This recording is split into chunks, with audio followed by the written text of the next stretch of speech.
welcome to our Tuesday webinar. I'm Yomika Bennett, Executive Director of the New York Charter Schools Association. I'm joined by Anna Hall, CEO, Northeast Charter Schools Network, David Frank, Executive Director of the Charter Schools Office at NYSID, Susie Carello, Executive Director of the SUNY Charter Schools Institute, Erin Cochran, Managing Director, Policy and Operations at New York City DOE, Laurie Hazeley, Senior Director, Charter Authorizing and Accountability at New York City DOE, and Callahan, General Counsel and VP of Legal Policy at New York City Charter School Center. We'll start today with news many of you have been waiting for, with the risk of stealing thunder from David. The allocation amounts for the second and third round of federal COVID funding were released earlier today. While the application process itself is still forthcoming, you can see your school's allocations for each of these different rounds of funding in the two different links that we're going to drop in the chat. I'm sure David will add some more on that later. We know there are still outstanding questions about some specific processes for applying for and receiving these funds. We'll host a specific webinar with the heroic folks at SED who are managing these funds once the application process has been finalized, or provide more details when we reconvene in this forum on the 18th. So look for that. As you've likely heard, beginning May 19th, many other restrictions and executive orders will end. The governor's executive orders will end.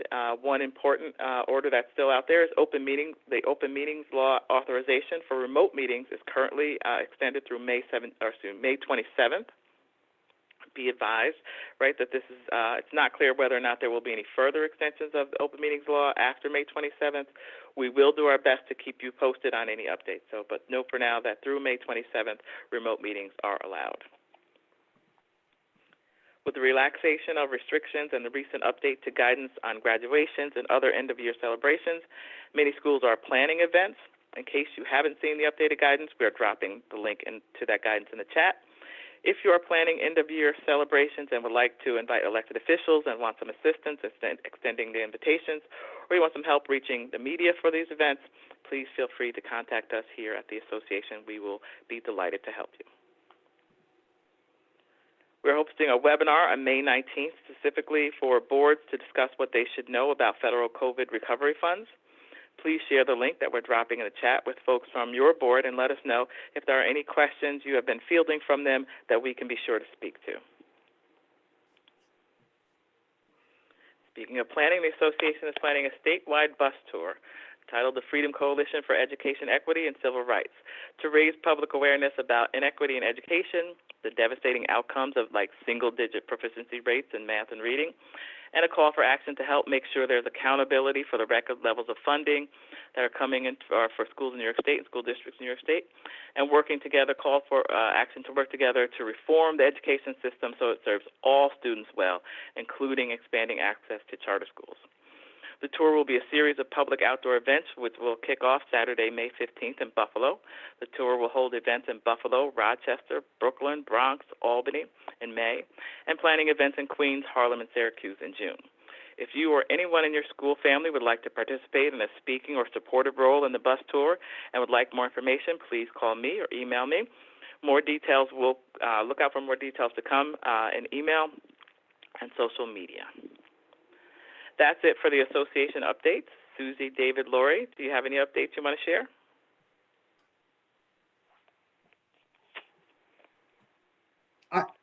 I can dive in if we're going to have a silent wrestling match.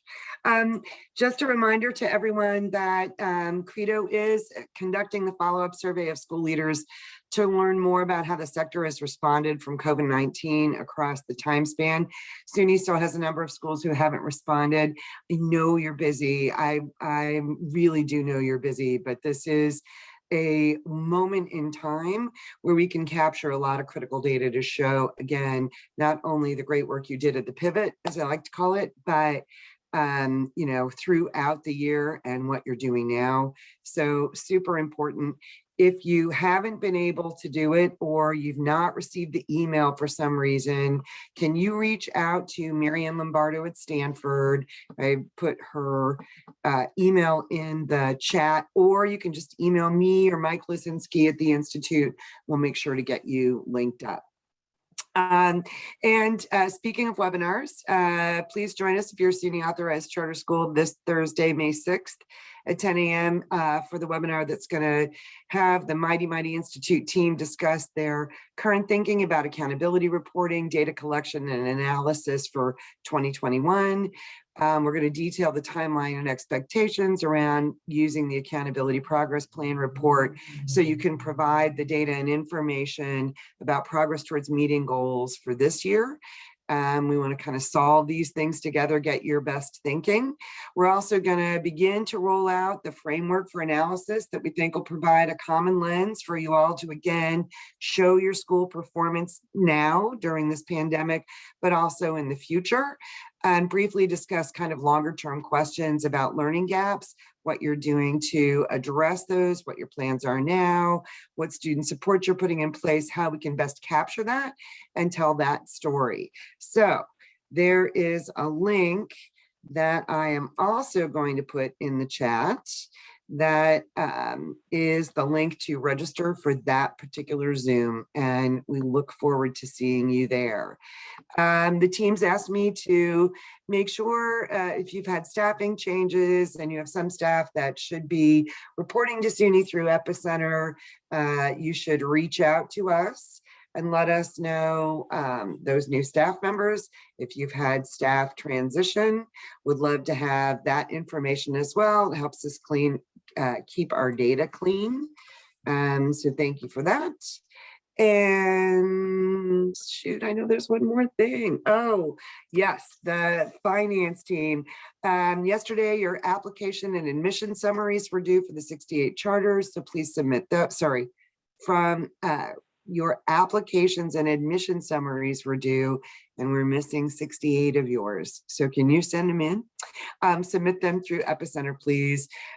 We've got all of our facilities questionnaires. We appreciate that. And of course, on May 17th, quarterly financials are due, as our 990 tax returns for the period ending June 30th, 2020, for any Ed Corp that was under an extension to file. If you want more information about those exciting reporting deadlines, they too are available at the following link on the Institute's website. Those are my updates. Thank you, Susie. I would just reiterate Susie's comments regarding the Credo survey. It's not just for SUNY authorized schools, it's for all charter schools. It's a great statewide partnership, and the information that we got from the first round of that survey was invaluable. And so we hope that all charter schools, Board of Regents and DOE as well will participate. I also wanted to put a plug in for the local assessment plan that we put out a few weeks ago now, that we sent out through our newsletter. It's found on our website, and I gave the link in the chat. Actually, I'll give the link in the chat. And so if you're a Board of Regents authorized charter school that it only applies to, then certainly take a look, and we'll be coming out with some more information on how to report your local assessments in the near future. Our data analyst, Janet Klein, is working on that with our team. In addition, regarding data reporting that actually is for all charter schools, most charter schools across the state have already given us what's called their day calendar. Some charter schools have not done that yet. It's a very, very, very small minority of schools, only a very small handful rather. And we're working to support our Office of Information and Reporting Services to collect that information. And so you might get a reminder from us. And so keep an eye out for that. The data does need to be submitted prior to May 14th when the data is extracted and then matched with additional data that we have at New York here at the state. So if you do need any help with that, please contact your regional information center. They would be happy to support you.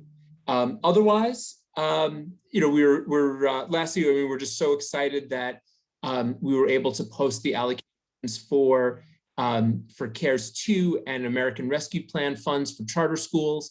The ARP funds is $541,575,808 out to charter across the state. And this is that's money that will certainly be very helpful for our charter schools in addition to our district schools. And oh, by the way, I think Janet just told me, I think I made a mistake regarding my announcement before. It's staff reporting, not the day calendar, staff reporting. So my apologies for that. So we'll be reaching out to schools. Very last thing, sorry, just one thing came to mind, is regarding SAM's reporting. In the SED weekly email that goes out to all charter schools, we did mention that there was a blurb about SAM's reporting. That was meant for district schools, not charter schools, so you can disregard anything to do with SAM's reporting. But certainly do report your staff snapshot information. With that, I'll turn it to Laurie or the DOE. Thank you, David. Good afternoon, everyone. I echo my colleague's reminder on the Credo survey. Please fill that in. A quick announcement. I sent an email about this to DOE authorized charter school leaders last week. The DOE will be collecting interim assessment data from DOE authorized schools. And as the email said, we're not asking you to do any different assessments than what you already do or what's in your charter. We're asking that you report at least spring and fall administrations starting with this spring. We're still working on the submission format and doing that with an eye towards making it as easy a lift as possible for schools. We imagine that the first deadline will be June 30th. So we're working on getting that out to you all as quickly as possible. We're hosting office hours on that on Tuesday, May 11th at 3 p.m. to take questions and feedback. And I'm aware that there's another event the center is hosting at the same time. So if you're not able to make it, send questions in advance, and I will make sure that all of the future communications address all questions that we receive. So questions, if you want to send questions in advance, or if you need the link to sign up for the office hours, I'm dropping the email address, send the email to charteroversight@schools.nyc.gov.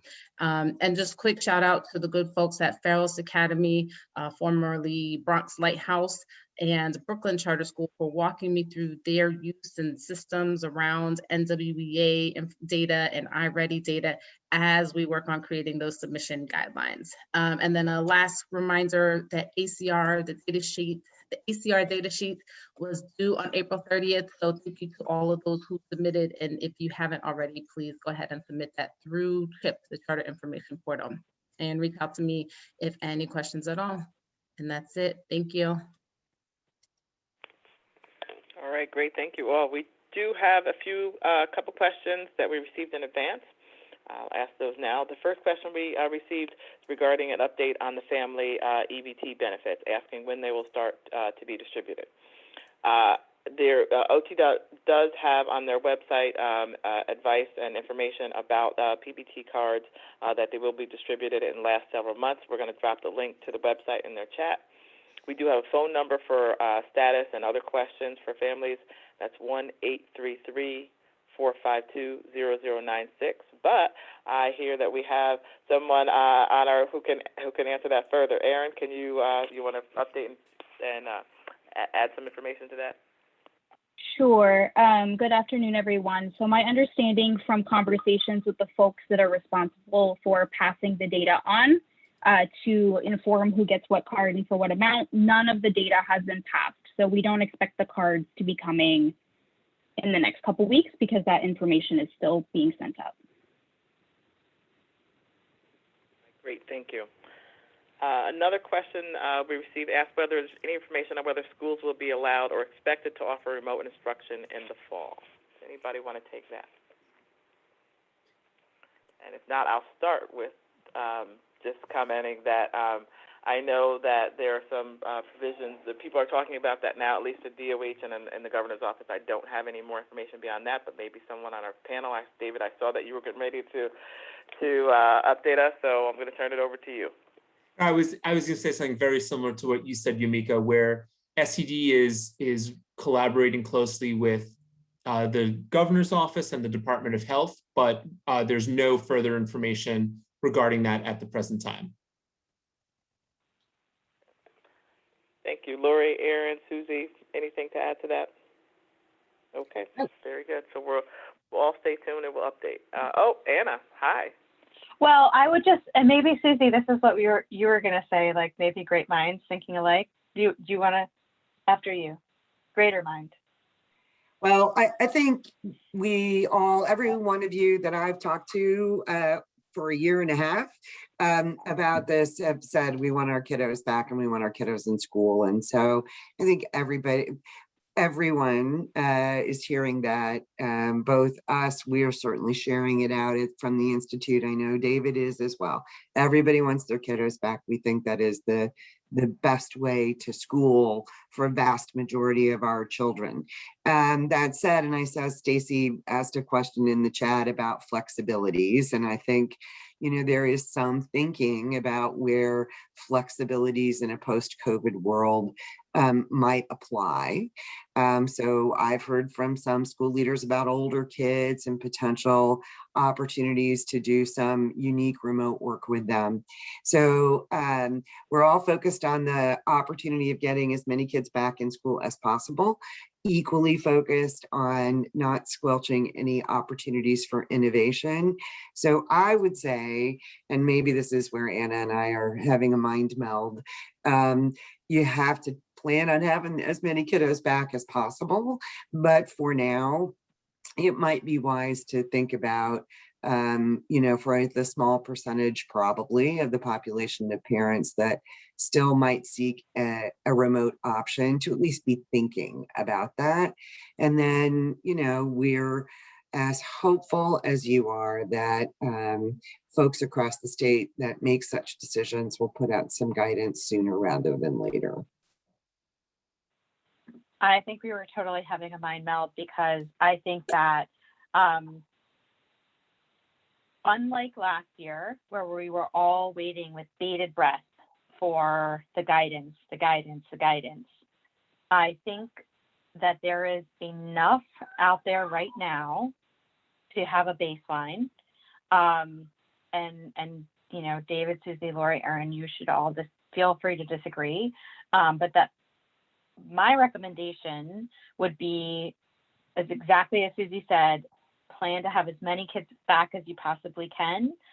Figure out what your organizational tolerance is for people opting to stay virtual.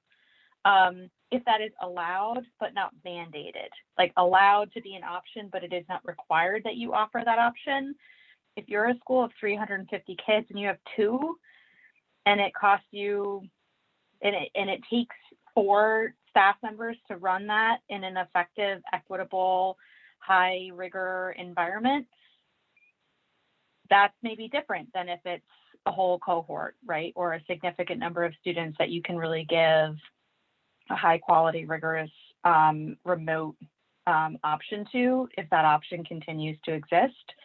And then I think everyone still needs to have either the cohort and the full shutdown model, right? The sort of 10 to 14 day, you shut down a cohort or you have to shut down the whole school. What do you do in that situation, to the level of like your staff having sort of a 1-pager, your families having a 1-pager, what will trigger it? How do you know? What will you as a school do? What should parents expect?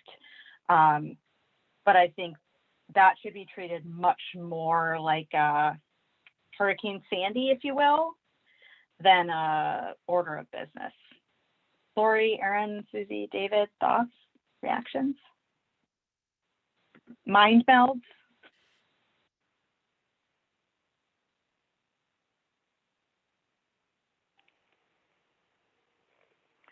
All right, great. That's the last of the questions we received in advance. I'm going to keep it with you, Anna, to take it over for the Q&A.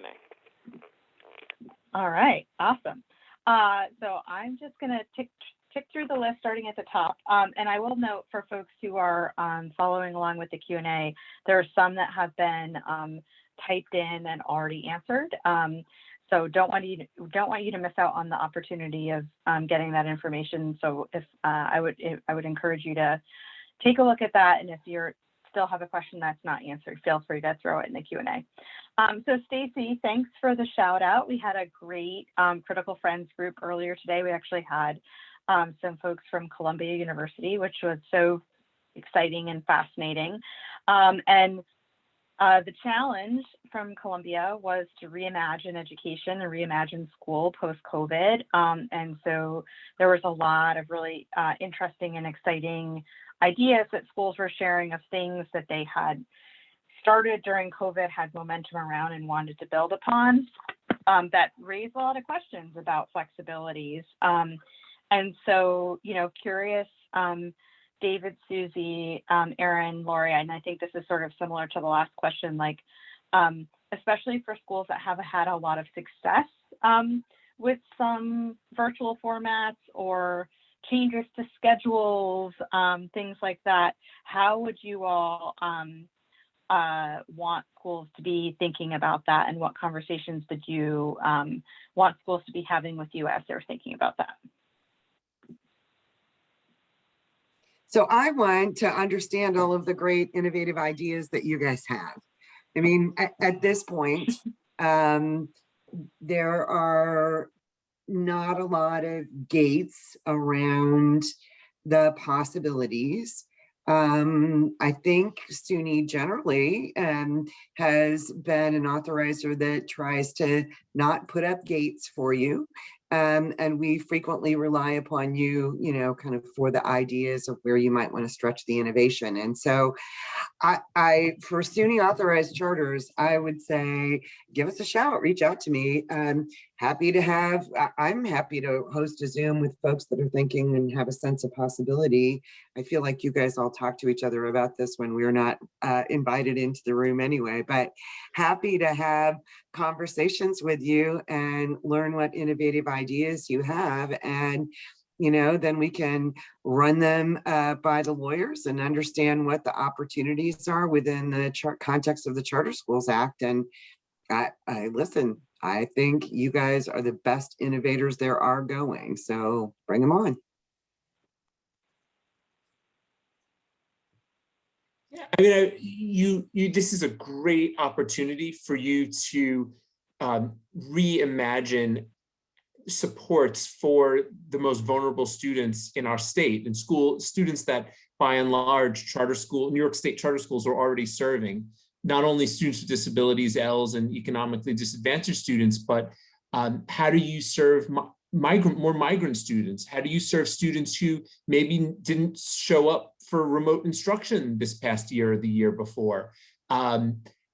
I think similar to Susie, I think the answer lies with our schools, that you've shown time and time again that you are able to think outside the box, use all of that autonomy that you have to innovate. And as an authorizer, where we want to have those conversations, how do we push that regulatory boundary so that we continue to do good stuff for kids? And be a thought partner with you in terms of those conversations. But I think if you're not having those strategic conversations now about how you're spending some of our schools are getting almost, an extra, $2 million in CARES funding. So how are you going to spend that money? And how are you going to make it count for the students who really need it, and help them catch up? How are you going to know that the education program that you implement is efficacious? What are you going to do if, despite your best, well-intentions, that the program maybe isn't as efficacious as you want it to be? How are you collecting that data, using it for instructional decision-making? And I think that part of it, not to put in another plug for our pals at Credo, but I think part of it is getting a baseline. And participating in surveys like the Credo survey to figure out, well, where were we and where do we need to go? We're like similar to SUNY, we're happy to be part of that conversation. But really, we're looking to you as I'd say, thought leaders in this across New York State to come up with amazing solutions for this that we can get behind. Yeah, and I agree with my colleagues. I think we would be really excited to hear from our schools. What are the ideas that you're thinking about? We would be really excited to talk through those with you, to ask questions, and yeah, would really love to see innovations coming from our school. So we would definitely be open to it. As Susie said, we would run it past the lawyers as well as we would generally have to, but would be really excited to hear new ideas and innovations from our schools for sure. Yeah, and I just add on and say, like, you know, I think there's an opportunity here to push the envelope on what is typically available to charters or easy for charters to receive, right? Like, I think if you have 400 kids in your school and 350 of them want to be in person, and in order to do that with 3 foot, so someone asked a follow-up question in Q&A on this thread about, like, when I say as many students as you can in person, does that mean 3 foot social distancing? And yeah, as of right now, those are the guidelines. But like, if more of your so the step one in my mind is know what your families want, know what they're comfortable with, and under what circumstances they are comfortable with those things. And if a significant number of them want to be in person, and that's more than you can accommodate in one traditional setting with 3 foot distancing, have 2. And like, let us all put the pressure on the powers that be to have that transportation be available. Erin just like died a little inside when I said that. but I think I think right now the urgency and imperative of letting kids be in school whose parents want them to be in school compels a degree of creativity and problem solving that we should have those conversations first before limiting solutions. I'm seeing nods from Laurie, and Erin hates me just a tiny bit, but I'll get you back, girl.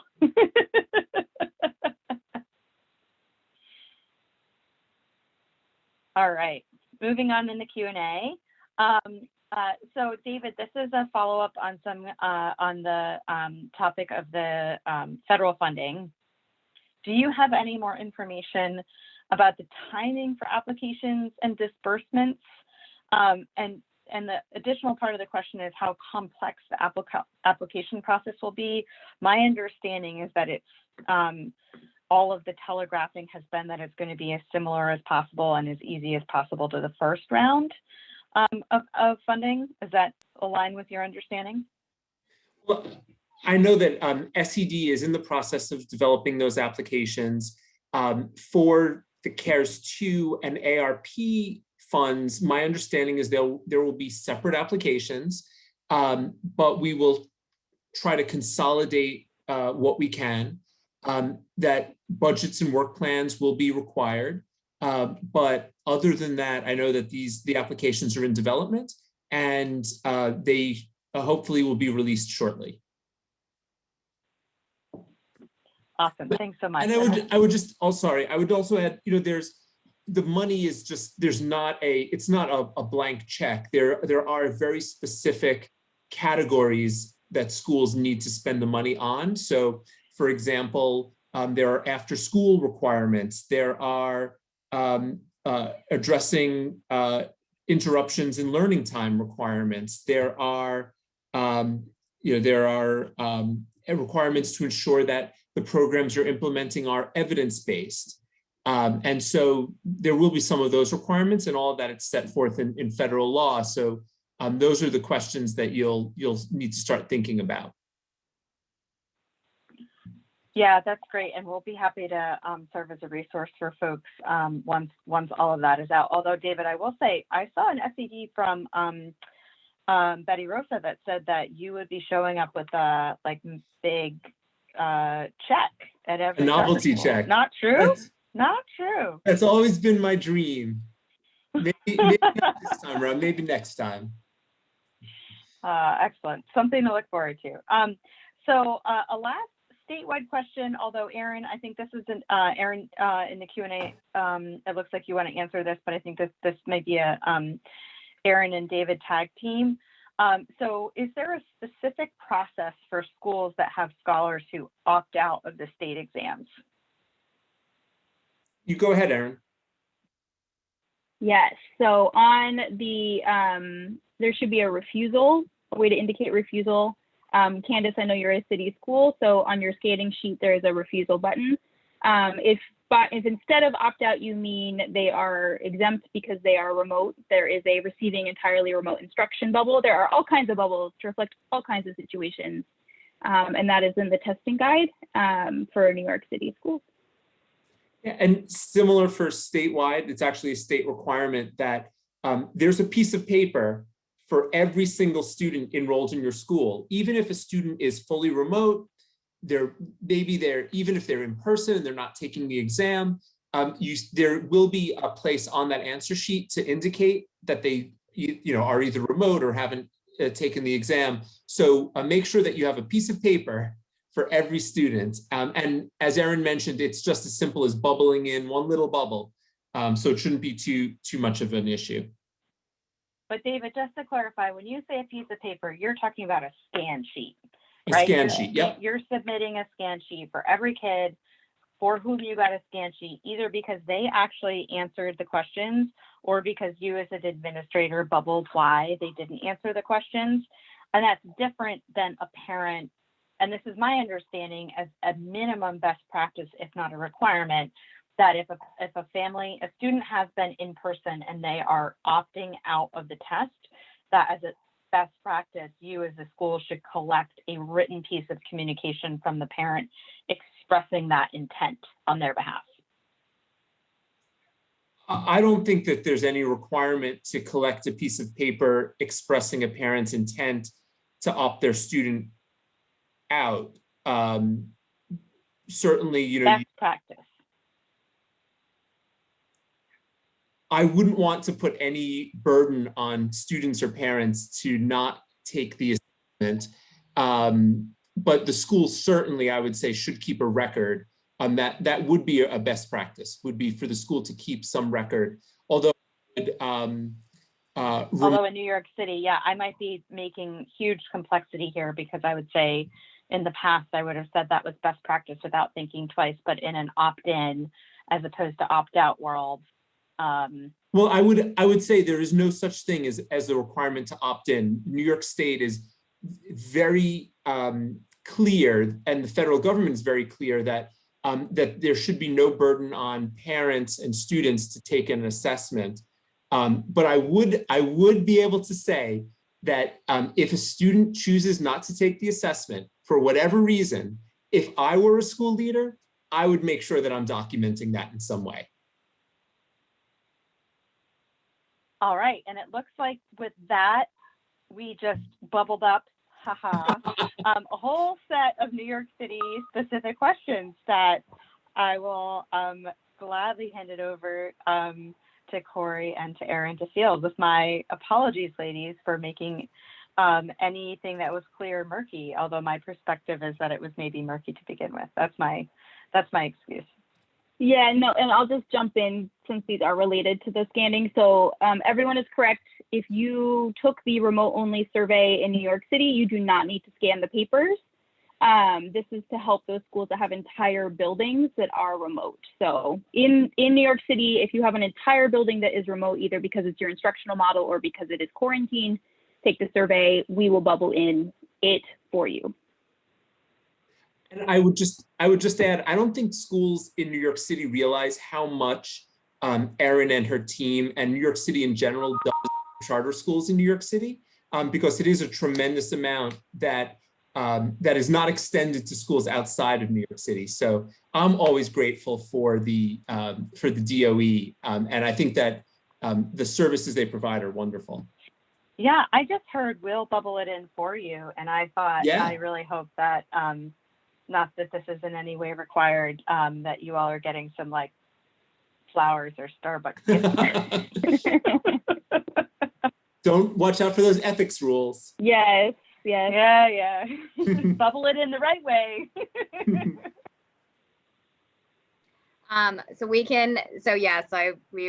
We've given many thanks to Erin and the team for getting that remote only option. And Erin, the deadline for that has already passed though? The deadline for ELA has passed. The deadline for ELA math and science is the last day of scanning, because you should know if you're remote or not. And then what the team is going to do is process it. It will take them some time to process it along with the scan sheet. So ELA is passed. You still have time for math and science, and you can fill it in at any point. So if you are planning to take it and then you have to quarantine, you can still take it. There's no need to fill it out ahead of time. And I see a question in the chat saying, does this include regents? And I know regents are not until June, so we're not there yet. Right. There won't be a survey for regents though for New York City schools, because regents reporting for waivers is done through Eastern Suffolk BOCES. So if you are in a universe where you do have a waiver, it's reported through Eastern Suffolk BOCES regardless of what reason. Got it. Okay. So just starting off with a couple announcements, we have this Friday, the DOE-DOH call, which I will post in the chat for folks. We still do not have guidance out. I know folks have been waiting for guidance out from the New York City Department of Health on the 3-foot rule. There is nothing new yet. We will let you as soon as I think it will take the form of some kind of FAQ, kind of expanding on what is already out there from the State Department of Health guidance. The last we heard, as was shared on the last DOH call, is that it's not going to substantively change any of the state requirements, but just provide a little bit more guidance. So folks, that is forthcoming, but it is still not dropped. And then the only other program I wanted to mention we have coming is we've heard from a lot of you recently about offering pre-K. There are about 25 schools offering pre-K in New York City currently. A lot of folks have been interested. So we are offering a session that I would really encourage everyone to attend if you're interested in learning more about pre-K, because we're going to have some of the schools that have been offering pre-K really successfully the last few years talk about their experience, and then other folks to also learn about the process. So right now there is not an open RFP for charters to provide pre-K in New York City, but we expect there will be one, for the 22-23 school year. So this is really the time to do some planning. So just wanted to put that out there because we are receiving lots of inquiries on that. And with that, Erin, I will turn it to you for announcements, if you have any, and then we can go into some questions. Sure. So one announcement, I've already seen it a little bit in the Q&A, is that the DOE's calendar has been released for the 21-22 school year. And when I'm done talking, I will pop it in the chat. But the first day of school is September 13th, which I know is a little bit later than folks may have been planning for. So related to that, we had in early April asked you for your tentative plans for summer and fall. So what we are going to be doing in the C Weekly today, and the survey will go live tomorrow, is a new survey with much more concrete information. And what this information that you will be providing will be what we use to reach out to service offices to confirm that you will have what you need for your plans. So please watch for those surveys. It should not be that time consuming, but we've seen already a lot of change between the information folks provided us in April and now with the DOE calendar. We kind of want to refresh. And we really need that information to be as final as possible. I know it feels really early, but as you know, it takes a while to get things lined up. And so we need that information as tied down as possible so we can reach out to all of the different teams so that you can be supported in all of your programming. So that is DOE calendar. I'll pop it in the chat. Let's see. Related, the summer memo is coming very soon. We're hoping to get it out this week. We know there are a lot of questions related to what needs to be happening in ATS with all of your programming and all of the different services and information about permits. I see a lot of questions about permits as well. So more information is coming there for summer school, and definitely take that survey when it goes live tomorrow. I think that is all I have for updates. Great. So just going back to summer, Erin, you and I talked about this the other day, but can you kind of just give the overview of what it looks like for the Summer Rising program for the K-8 in terms of what charters should be doing if you're interested in having your students attend the Summer Rising instead of your own program? Yes, so the DOE DYCD Summer Rising is open to all K through 8th graders in New York City, regardless of whether you are a district, charter, non-pub student. So there's really nothing that you need to do in general. Just help families know where the link is. It's nyc.gov/summerrising. Families can register themselves. They can find a program that is convenient to them.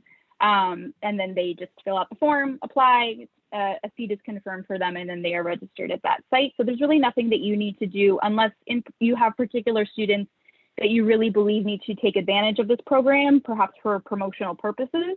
And so in that situation, you may want to be reaching out to folks to encourage them to apply now. And I believe that there will be a way soon to allow schools to assist the process for those students that you think in particular do need that additional support. And I would just add, I popped it in the chat for folks to send to families if they need to, but Erin and I do not believe there's any prioritization. So really this is kind of a first come, first serve. So families should really go on, look at sites. You can see who the CBO is partnering with the district site, but really just want to tell parents to get the applications in there if they want. And then Erin, just in terms of how the way high school will work, that is going to look more similar to what it's looked like in past years in terms of how charters, if they want to have 9 through 12 kids, join sites. Is that right? That's exactly right. So there will be a form, as there has been in the past, where the principal will have to sign that Erin Cochran student needs Algebra 1. That student and family will have to go and find a district school that is offering that class. And then I see that in the chat, I think you answered this, but no new details yet on permits for summer camp. That is all forthcoming in the summer stuff. That is coming, yes. Okay. And then another question, since we were talking about waivers, is what is going to be the timing on applying for Regents waivers via the EBOCs, if that's where that's going to go through? Yes, so I don't remember the cutoff off the top of my head. I'm sure Eastern Suffolk BOCES has it loud and clear on their website. So if you haven't checked their website, I definitely encourage you to do that.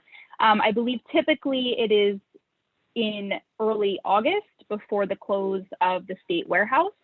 So those deadlines will be messaged, but you have now, if you know that students are going to be remote for the waiver, especially if you have students that were supposed to take one of the Regents that will not be offered, you can start applying for those waivers now. And it's less applying for the waiver and just reporting that they have a waiver through Eastern Suffolk BOCES. Got it. And with that, unless you have anything else, I don't have any other questions in the chat for you. Yeah, I have one more update I forgot to share at the beginning. So going back to the PEBT, as I mentioned, the data has not yet been transmitted. And I believe the timeline for that, for the PEBT data transmission is still in development. But that being said, there's no reason why you can't reach out to families to make sure that you have the most accurate address for them in your system. And if for whatever reason you have families that moved or you want to talk through particular situations, definitely let us know. But just a reminder, the source system for the PEBT card addresses will be the address in ATS. So if that's accurate, you should be good to go until we know more information about the data needed for those cards. Great, thanks, Erin. I'll turn it back to you, Mika. All right, great, thank you. That's it. Wrap up another webinar. We'll see you in 2 weeks on the 18th. In the meantime, watch your emails, look for the updates, attend a lot of the events. You saw the links in the chat, and we'll see you next time. Bye-bye.